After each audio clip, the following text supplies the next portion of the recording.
Hello, people of YouTube. My name is Steve Gray, and thank you for watching. If you're new here, please hit that subscribe button, turn on that notification bell, leave a like, and feel free to comment down below what you'd like me to do for future videos. So, today we are talking about My Hero Academia Season 4, Episode 24, but before we get started, we got one episode left, and I need another show to review. So, if you know something that you want me to review, put a little comment down below so I can review that for you. Otherwise, there might only be one video a week instead of the usual two, but we'll figure it out. We will definitely figure out something to review for you guys. So, one episode left this season, and I think it's going to end on a massive cliffhanger. Now, I personally have not read the manga, but from what I'm seeing right now, there's some sort of Hiro versus Nomu arc at some point in time, and I don't know if they're doing that right now and skipping over like the Endeavor growth arc type thing, because I thought that was what was supposed to be next, was the Endeavor growth arc, but they might be switching it up. I honestly don't know. I yet again have not personally read the manga, have just heard nidbits about the manga, so we'll just have to wait and see what happens with there. 9 out of 10, we're going to end up ending on a massive cliffhanger, and because of all of the worldly bullcrap virus stuff that is going on right now, who knows when we're getting season 5. I can guarantee you we're getting season 5, but no guarantees when we will get that season 5. On a slightly happier note, Harley Quinn is coming back, so I will be reviewing that show. I believe that comes back August 3rd. You'll probably see those reviews on either Saturday or Sunday, most likely, so that is a positive. But without further ado, let's talk about the episode. So, Eri is now permanently at UA under Miro and Aizawa's Eraserhead's watch. Because they can't just send her to an orphanage because nobody can really control her powers if they get out of hand, and she's basically been fully abandoned by her parents from what they've seen, and really no one can take care of her, so she's at UA hanging out with the teachers, etc., until she can get full control over her abilities and go from there. So I'm sure we will see Eri quite a bit still in the upcoming seasons, upcoming episodes. And obviously, at some point, Miro has to get his powers back. Hopefully, they don't forget about it and just leave it as a massive plot hole later on. Some shows have done that with certain things, but I'm sure we'll get to see Miro get his abilities back at some point in time, which will be delightful. Moving on, the Wild Pussycats came down because we got to see them again. Ragdoll is doing fine, so thank God, because I thought she was like dead or like mentally done forever because her quirk got stolen, but in reality she is fine. She is just quirkless at this point in time. They actually went and talked to All For One, and basically he would have to be unrestrained to give her quirk back, and yeah, that ain't happening. So until further notice, sorry Ragdoll, you're not getting your pretty cool quirk back where you can sense people within a certain radius. But we'll just have to wait and see what can happen there, because basically they're just doing all these tests on All For One, trying to figure out how many frigging, probably thousands, if not hundreds of thousands of quirks he has stolen from people over the years. So we'll just have to wait and see what happens with that. Meanwhile, Hawks. Everybody loves Hawks, apparently. I don't know. I have not seen him in the manga. He seems like an alright character. He seems a little bit like a smug asshole, if I'm being brutally honest. But he's cool. He can just kind of walk down the street, control his feathers to just save people and do all this crazy stuff. Even if they're off of his body, I don't know how far he can control them, but he can control them, which is pretty cool. We get to see him helping a bunch of people out. Everybody loves him. His approval ratings are through the roof. We got to see some other heroes too. Got to see this Buddy girl who seems, from what I've been told in the manga, she's pretty OP. So we'll have to wait and see what she can actually do when they animate that whole Nomu hero fighting arc. And we get to see a couple other heroes. The guy that controls wood is up there. Rukio, the girl that turns into a dragon, is in the top 10.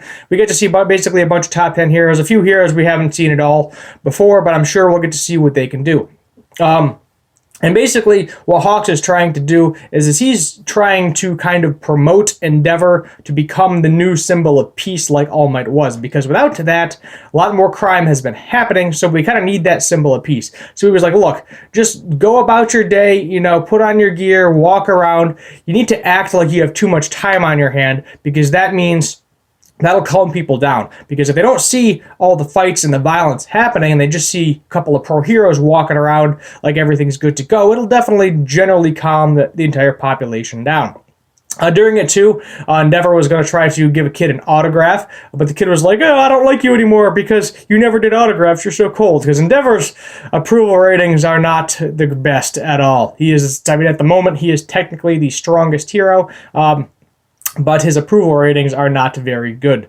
Another thing also I want to talk about Hawks, because his approval ratings are very great. I think he's only second to Best Jeanist. I think Best Jeanist has the #1 approval ratings, I believe. But I think he's still recovering from the battle with All For One at this point in time, as far as we know, because he's been kind of been out for the count for a while. But they're talking about, there's like a little narrator saying, "Oh, he got to the top 10 by the age of 18, whatever, super young, he's only 22, he's like the #2 hero," all this cool stuff.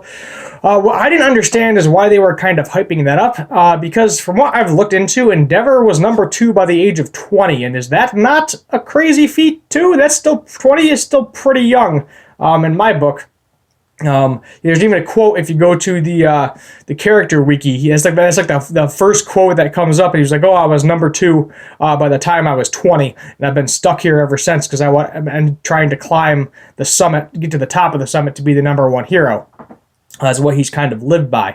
But then they're talking about this. Hawks is trying to, persuade Endeavor into it, and then they're talking about Nomu and basically rumors. So no one has actually seen a Nomu for quite a while since the initial incident and since they found the lab and basically captured all of them or destroyed all of them, whatever they did to the Nomu that were in that one specific lab. However, we get to see Dabi with, I think he said it was a high-ranked Nomu, so I'm guessing there's different types of ranks. I mean, we kind of sort of knew that. Obviously, the longer they take to create, most likely the more powerful they are, the more quirks they have the ability to use. So he said this was a high-ranked one, so probably all of next episode, because actually the Nomu, as we were talking about the Nomu came, crashed through the window, and Endeavor started fighting it. He was like, "Hawks, protect everybody." So I don't know if it's going to be just Endeavor versus the Nomu or Endeavor and Hawks versus the Nomu. I'm sure there's going to be a couple other heroes. There might be more Nomu coming. It might not just be this specific one. But I think what the League of Villains is trying to do right now is they are trying to test the waters to see how strong Endeavor really is compared to All Might when he was in his prime. That's my guess why they are releasing a Nomu to attack him at this point in time. So there's probably going to be crazy awesome battle. We're going to end on a giant cliffhanger next episode, and I'm going to be really sad because I might even end up reading the manga because I want to know what happens. I'm impatient. I want to know what happens after all of this. But that's probably what's going to happen. As I said, next episode is giant fight. Everybody's going to be afraid and in terror again. They know people are out there trying to get them. Maybe we'll see what some of the characters are doing, but I think it's going to be a very Endeavor and Hawk-centered episode. And then maybe there'll be a nice little thing at the end where it shows all the characters talking about what's going to happen next season. But yet again, we do not know when next season is going to happen.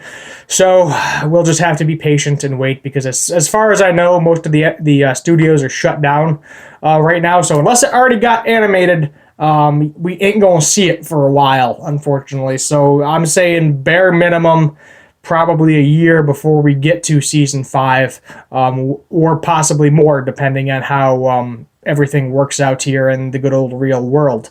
Anyway, thank you for watching. My name is Steve Gray. Yet again, I need stuff to review. I will be reviewing Harley Quinn when that comes back on. I believe I saw an advertisement, and that's coming back April 3rd. So look forward to those reviews as well. But other than that, my name is Steve Gray. Thank you for watching, and as always, have a good one.